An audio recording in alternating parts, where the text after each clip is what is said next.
부정함에서 거룩함으로라는 제목을 함께 말씀을 좀 나누도록 하겠습니다.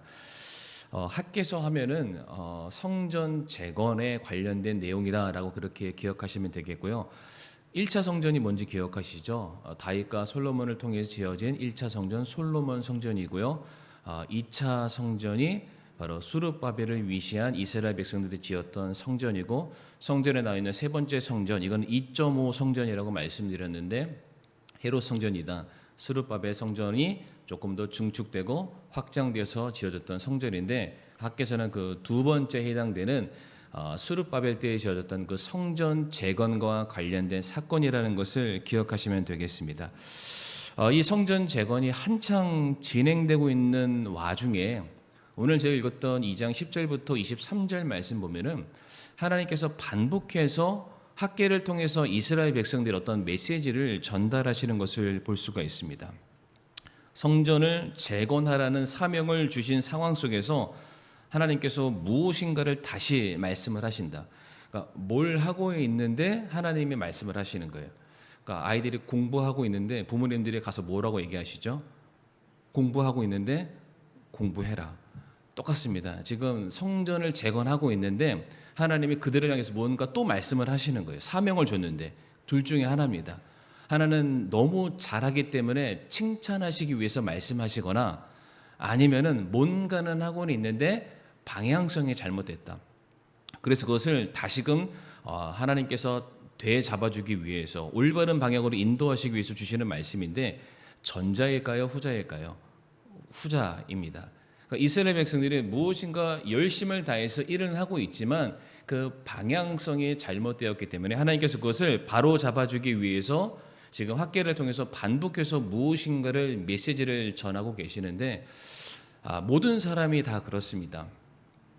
듣기 좋은 말도 한두 번이죠. 계속해서 뭐라고 말하면은 듣기 싫기도 하고요.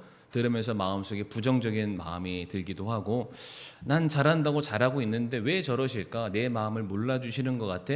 우리가 마음속에 원망과 불평이 생기기도 합니다.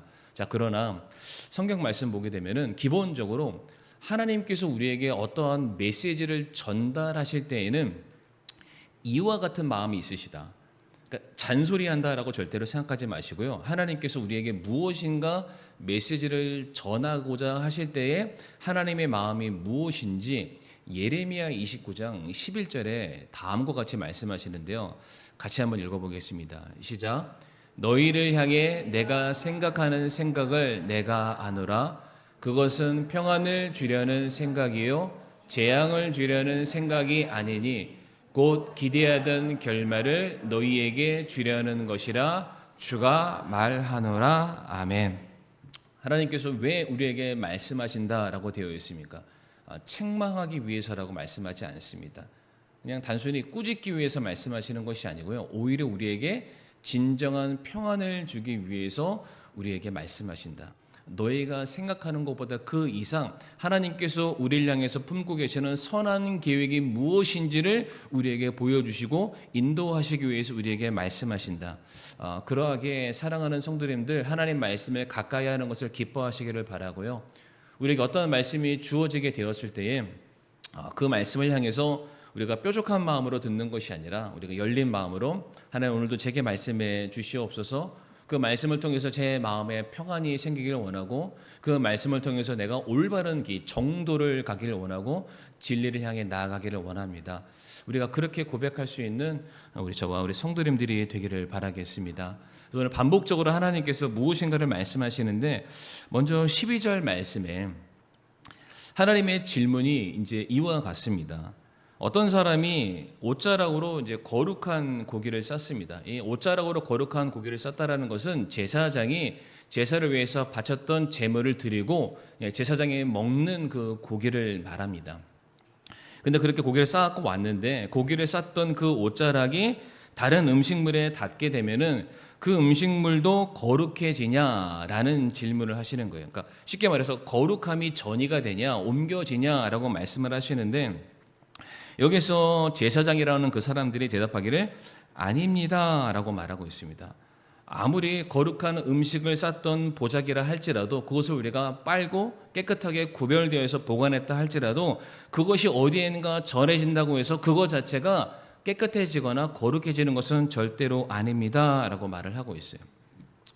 왜 하나님께서 이런 질문을 하셨는가를 우리가 알아야 되는데 배경을 아마 설명드렸습니다. 이때 당시에 이스라엘 백성들이 어떠한 마음이 있었냐면은 성전을 짓고 있는 그런 과정이었는데 그들이 성전에 찾아와서 무엇인가를 행위를 했다. 내가 성전을 출입을 했다. 성전에서 제물을 바쳤다. 정해진 어떠한 일들을 했다. 이거를 했다는 것 자체만으로 나는 깨끗해졌어. 나는 거룩해졌어. 나는 의로워졌어. 라는 착각 속에 그들이 빠져갔기 때문입니다.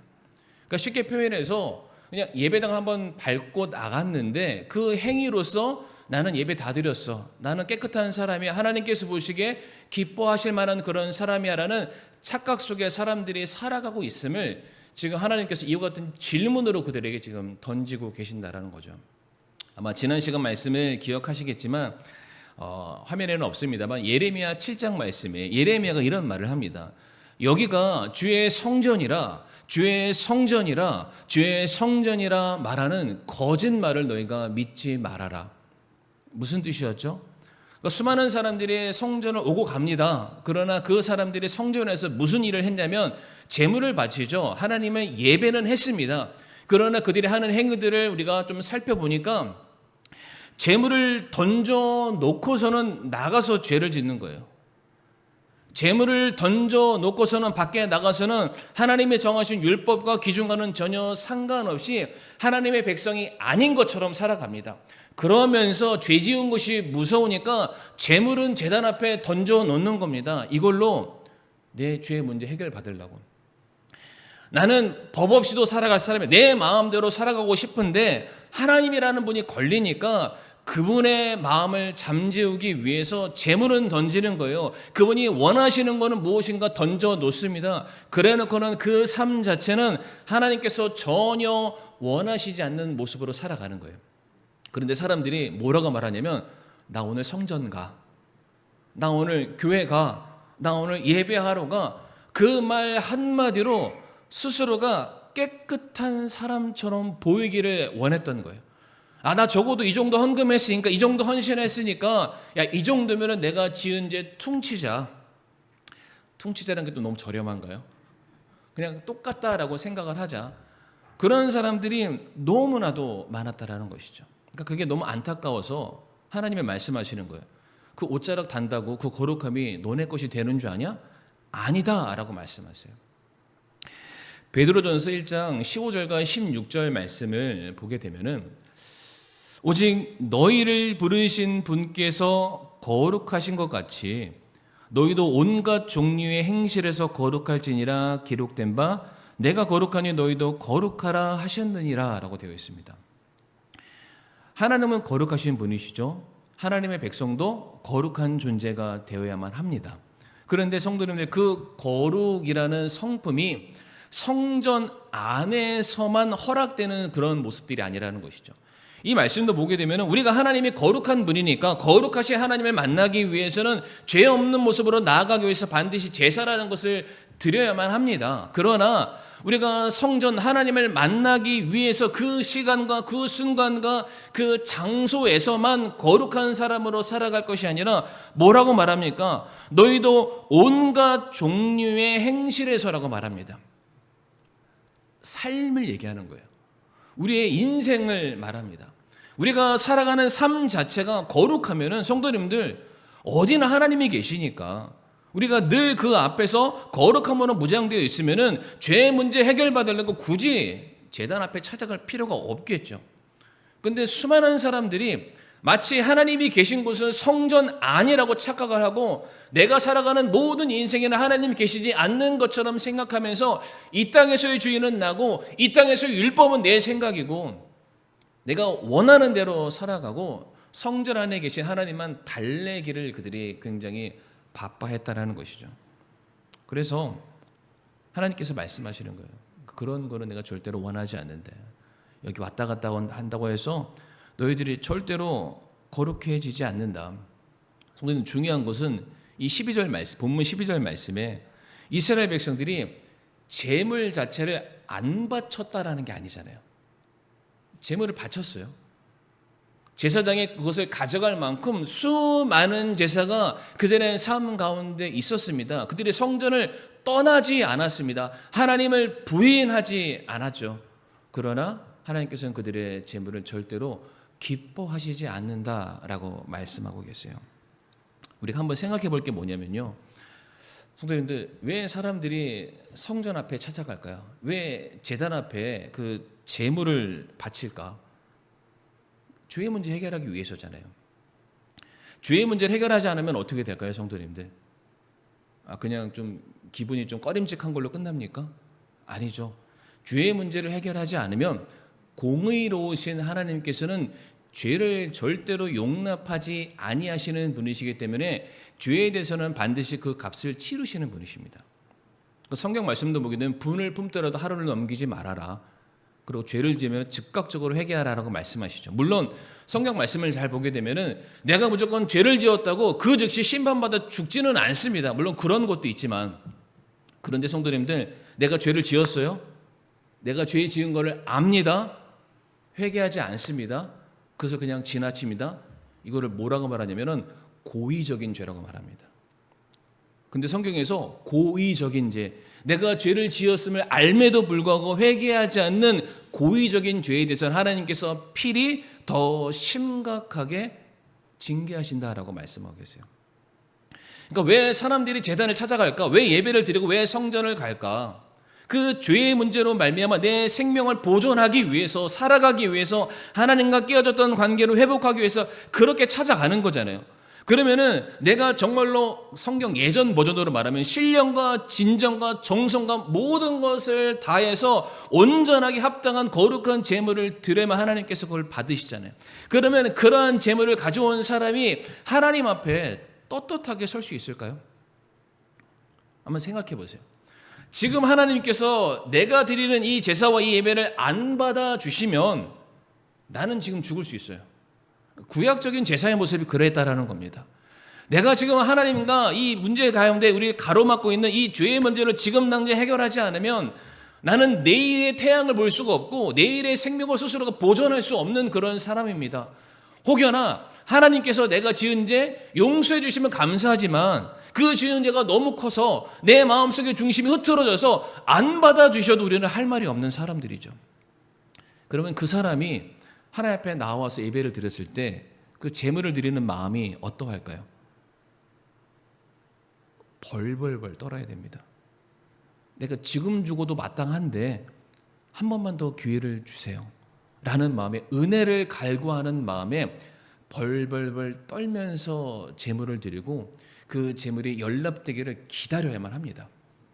그런데 오늘 본문에 제가 드렸던 설명들을 보게 되면은 사람들이 전혀 안 그랬습니다. 제물 하나 던져놓고 내 마음대로 살아가는 겁니다. 성전이라는 이 울타리를 한번 밟고 왔으니까 난 괜찮아. 그러니까 하나님을 향해서 경외하는 마음, 두려워하는 마음, 그분을 존중하는 마음, 이런 거를 전혀 볼 수 없다라는 것이죠. 그런데 성도님들, 이게 과연 오늘 이 학개서에 나와 있는 이 이스라엘 백성들만의 문제일까라는 겁니다. 절대로 제가 성도님들을 책망하거나 여기 계신 분들의 믿음의 자세가 다 잘못됐다라고 말씀드리는 건 절대로 아닙니다. 그러나 동일하게 구약적인 관점에서의 예배를, 제사를 하나님께서 우리에게 오늘날 허용하셨다면요, 복장부터 시작해서 예배 시간부터 시작을 해서 드려지는 모든 과정 하나하나가요, 절대로 지금의 수준으로는 하나님께서 안 받으십니다. 정말 안 받으세요. 근데 우리가 은혜로 구원받고 은혜로 신앙생활 하잖아요. 그런데 그런 우리가 지금 어떻게 살아가냐면은 여기 학교에서 나와 있는 사람이 똑같이 살아갑니다. 재물 하나 딱 던져놓고 세상에서 내 마음대로 하고 싶은 대로 다 사는 거예요. 그래 놓고는 예배 왔으니까, 예배 드렸으니까 나는 예배 드렸고 저 사람은 예배 안 드렸고, 나는 저 사람보다 내가 더 나아, 나는 기도했고 저 사람은 기도 안 했고, 나는 헌신했고 저 사람, 그러니까 이런 식으로 비교하면서, 아니 비교하려면 예수님이랑 비교하지.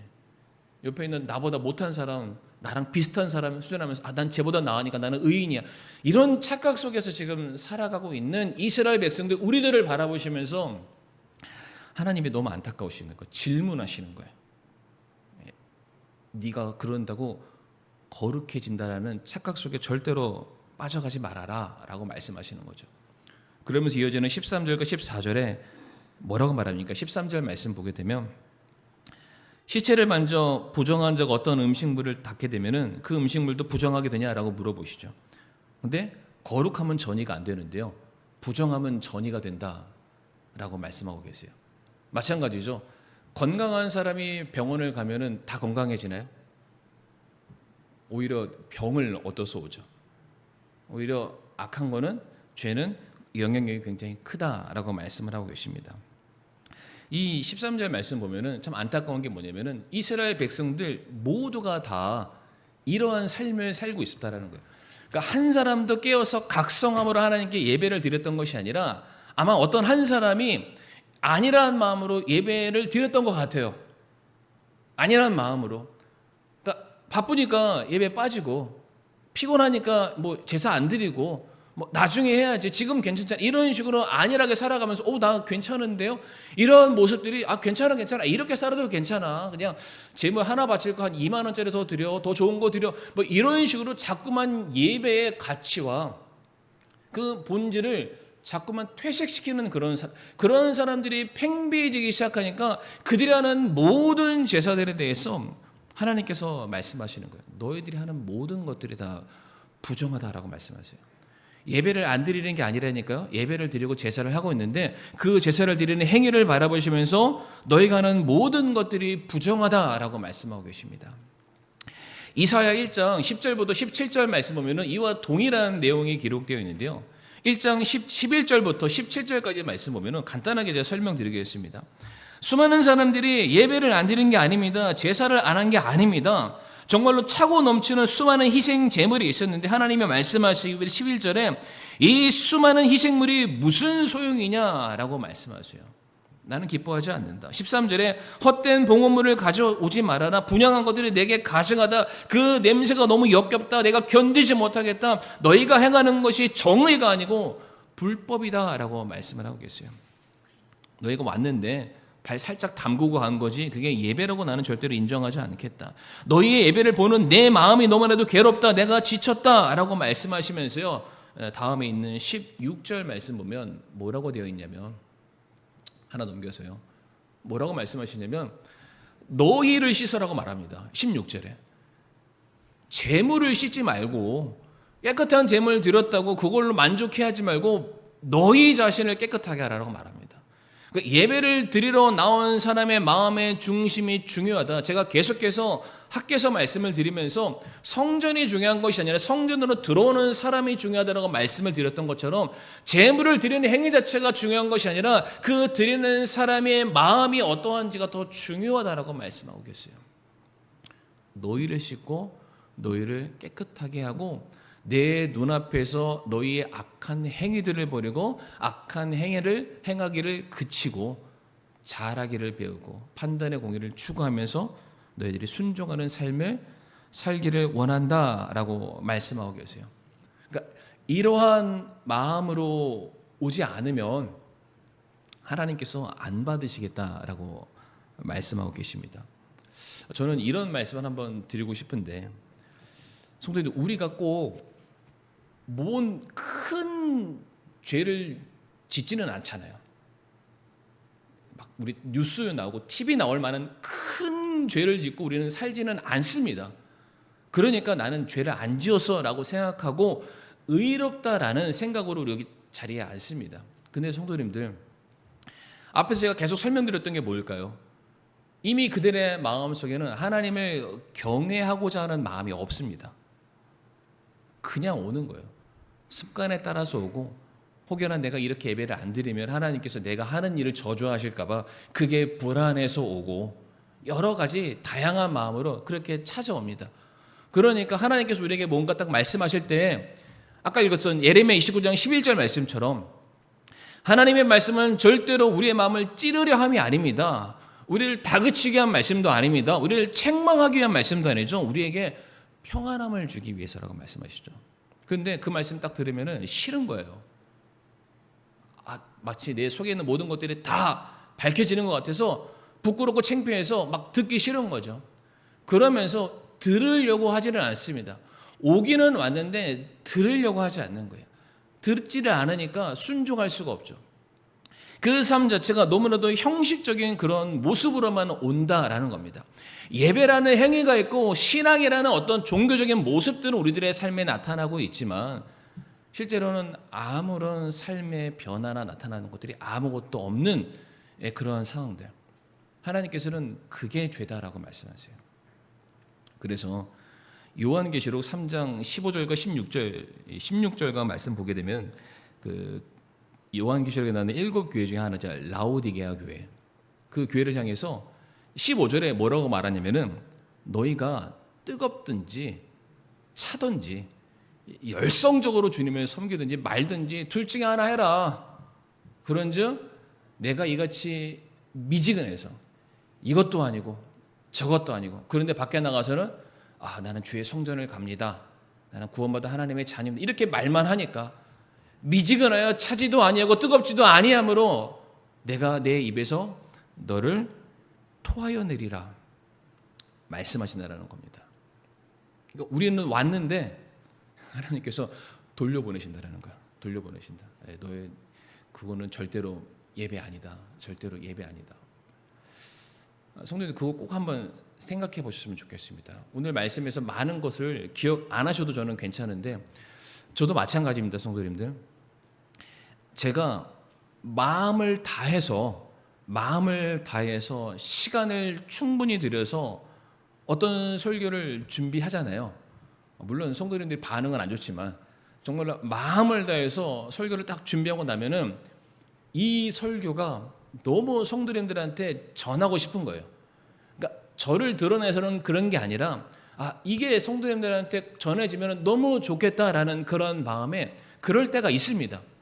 그런데 그러지 않고 저도 인간이니까 설교가 늘 홈런 치는 것도 아니고 설교 말씀이 뭐 AI처럼 항상 제 머릿속에 떠오르는 것도 아니고 어떤 때는 어떻게든 됐으면 좋겠다. 그러니까 눈 뜨면 설교는 되어 있어요. 그러나 그 내용 자체를 제가 잘 숙지를 못할 때도 있습니다. 그러면 그냥 그 시간이 지났으면 좋겠다. 그러니까 저도 예배를 드리는데 하나님께서 안 기뻐하시겠다라는 생각이 들 때도 간혹 있습니다. 근데 우리 성도님들은 과연 이 예배를 드리시기 위해서 나오시는 이 자리에 그러니까 얼마만큼 말씀을 사모함으로 나오셨으며 그 말씀에 얼마만큼 순종하기를 작정하시고 오셨으며 그리고 그 말씀이 얼마만큼 성도님들의 삶을 맡기실 각오로 이 자리에 오셨는지를 묻고 싶습니다. 만약에 그런 게 없다라고 말하면은 내치실 거예요. 그런 예배 안 받는다라고 말씀하실 수도 있습니다. 지금 우리는 막 뭐 하고 있는데 성전 짓고 있는데 나오고 있는데 하나님께서 그거 아니다. 제발 지금 뭔가 열심히 하고 있는데 방향이 잘못됐어 라고 말씀하고 계시는 거예요. 그래서 하나님께서 그들의 잘못됨을 무엇으로 설명하시냐면은 오늘 보면 15절과 16절과 17절에 이렇게 말씀하시는데요. 15절 말씀에 이제 원하건대 너희는 오늘부터 이전을 기억하여 보라 라고 말씀하시는 거예요. 그러니까 내가 지금 너에게 무엇인가를 메시지를 전하고 있는데 이 전하는 시점 말고 그 이전에 너희들의 삶을 보라라는 겁니다. 이게 어떤 걸 얘기하냐면 이스라엘 백성들이 바벨론 포로에서 돌아왔는데 돌아오자마자 성전을 지어야 되는데 여러 가지 이유로 그들이 16년간 성전 짓는 것을 중단했습니다. 그리고 자기 집 짓는 일에만 그들이 힘을 썼던 거예요. 그랬었을 때 그들의 삶이 좋아졌냐라는 겁니다. 그토록 나만을 위해서 살아가는 너희들의 삶이 너희들의 그 필요를 채우고 너희들의 욕망하는 것을 쌓아갔느냐, 정말로 만족하는 삶을 살았어? 라고 물어보시는데 이어지는 16절과 17절 말씀 보면은 그들이 처한 현신들이 너무나도 참담했다라는 거예요. 무슨 말이냐면은 나는 밖에 나가서 100만큼 일을 했습니다. 100만큼 일하면은 100을 거두리라는 심정으로 일을 했는데 막상 나가서 100을 일했는데 내가 거두는 거는 절반이라는 거예요. 절반이에요.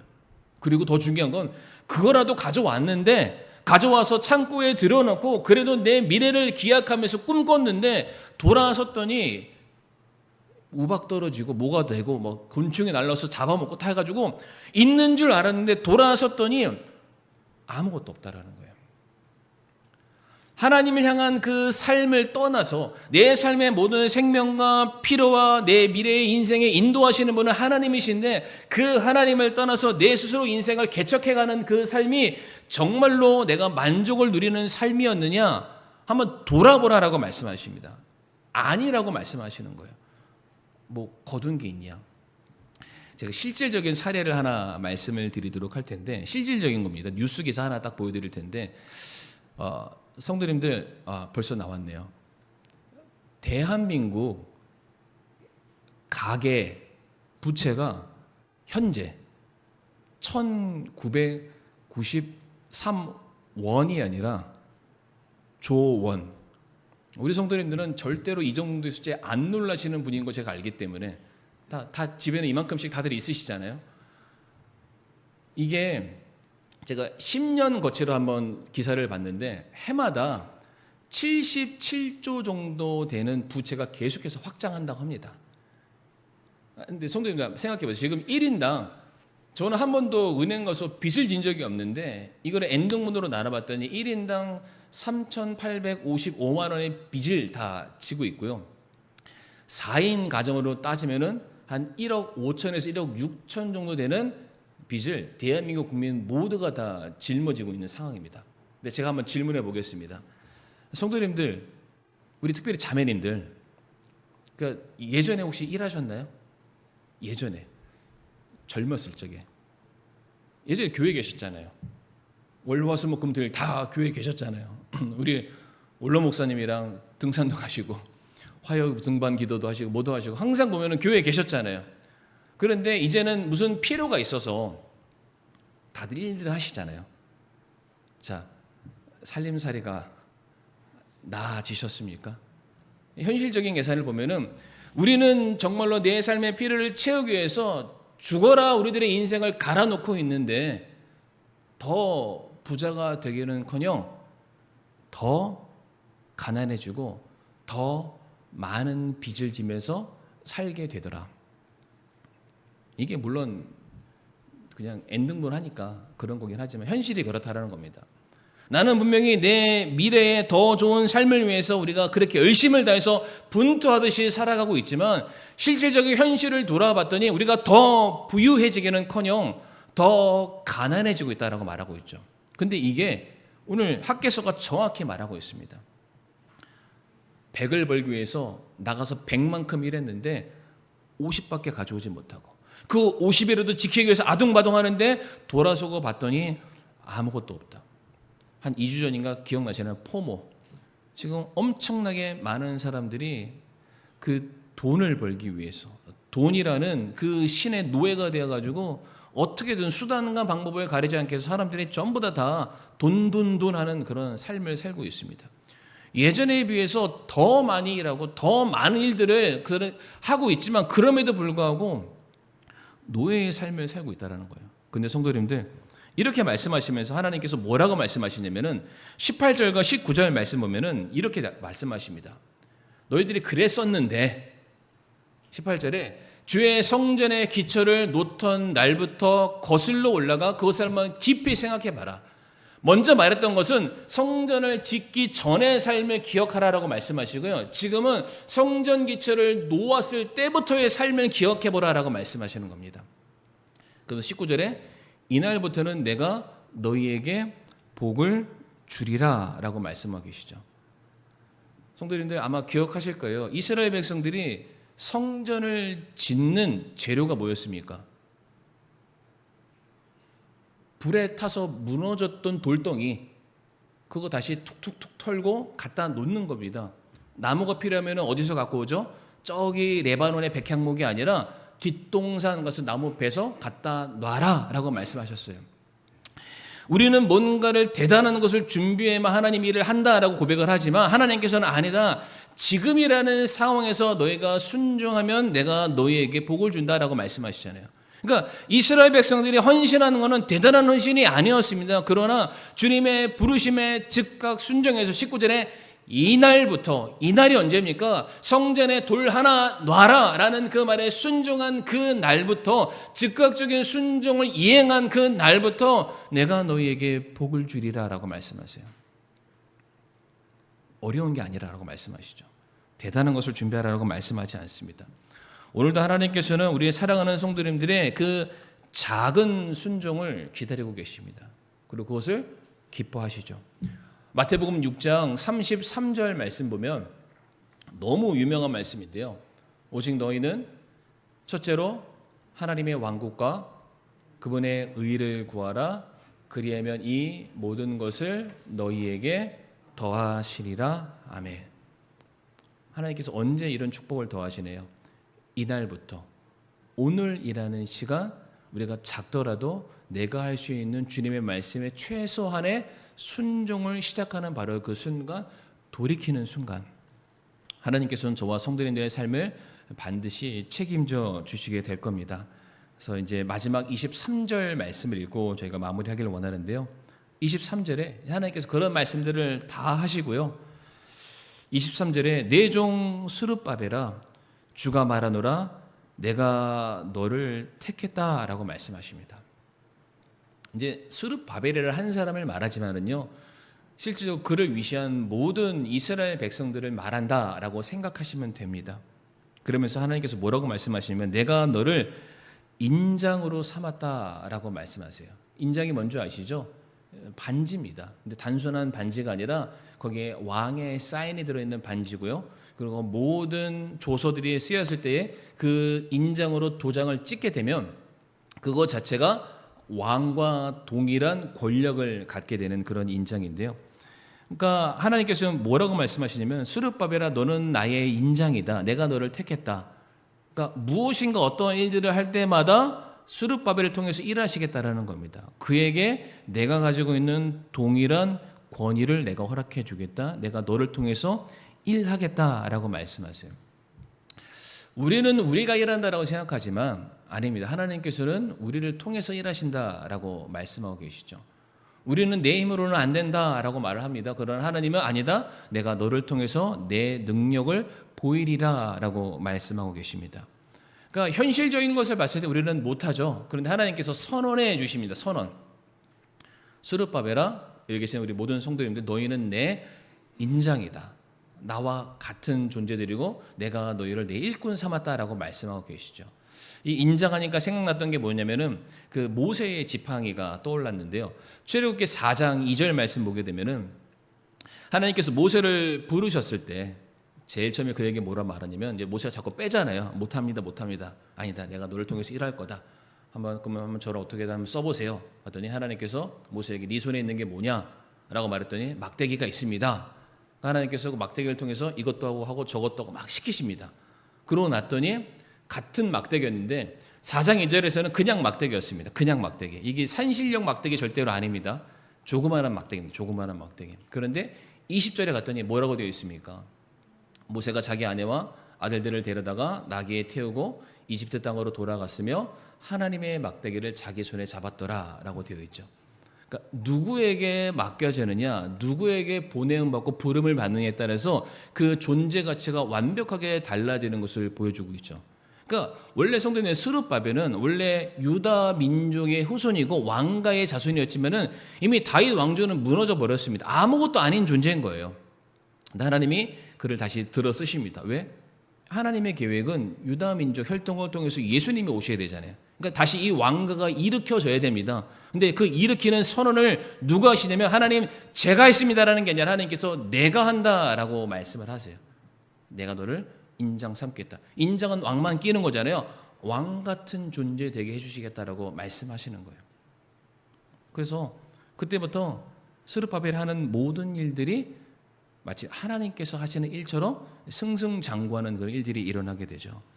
에베소서 2장 10절 말씀에 같이 한번 읽어보실까요? 시작. 우리는 그분의 작품이요 그리스도 예수님 안에서 선한 행위를 하도록 창조된 자들이니라. 하나님께서 그 선한 행위를 미리 정하신 것은 우리가 그 행위 가운데 걷게 하려 하심이니라. 아멘. 하나님의 손에 의해서 쓰임 받는 귀한 도구 되는 것이 하나님의 목적임을 우리에게 말씀하고 계십니다. 그러니까 우리는 하나님의 인장입니다. 하나님의 권위를 받은 사람이기 때문에 세상 일에 절대 우리가 흔들리지 않기를 원합니다. 그래서 오늘 말씀을 마무리하게 되면은요, 참 이스라엘 백성들 하나님께서 그들이 잘 하고 있지만 그들이 성전 짓는 외적인 형식적인 그런 삶에만 치중하는 것이 아니라 온전하게 하나님께 참된 예배자로서의 삶으로서 돌아오기를 바라셨어요. 그래야만 성전이 제 기능을 할 수 있기 때문이죠. 그리고 돌아와야 됩니다. 돌이켜야 됩니다. 하나님만을 온전하게 섬기는 그 모습이 있을 때 하나님께서는 저와 성도님들을 마치 스룹바벨을 부르셨던 것처럼 내가 너를 택했고 내가 너를 내 인장 삼아서 일할 것이다. 그 놀라운 축복을 동일하게 누리실 수 있는 저와 우리 사랑하는 성도님들이 되시기를 바라겠습니다. 이 시간 다